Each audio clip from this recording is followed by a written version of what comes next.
এক ধনী ব্যক্তি এক গরিব কৃষকের কাছে যায়। তিনার নাম ছিল রমেশ। কিরে আনিস, কি করছিস তুই? আচ্ছা আনিস, কি লাভ এত পরিশ্রম করে? আবার সেই তো বাসি পন্থাই খাচ্ছিস সকালে। কোন রমেশ মশাই, আমি হয়তো কিছুই করি না, কিন্তু আমি তবুও ওই পান্তা খেয়ে সুখে থাকি। কথা শোনার পরে রমেশ জঙ্গলে গিয়ে মন খারাপ করে বসে থাকে। আবার সে উঠে বাড়ির দিকে এগিয়ে যায়। ভাবছি বউকে কথাটা বলবো কি বলবো না। বউ যদি আবার মনে কষ্ট পায়, কি করা যায়?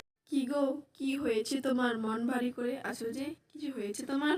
বলবো গিন্নি, আজ রমেশ বাবুর সাথে দেখা হয়েছিল। সে বলল, কি লাভ এত পরিশ্রম করে, তোদের কপালে তো সেই পান্তা ভাটি জুটে।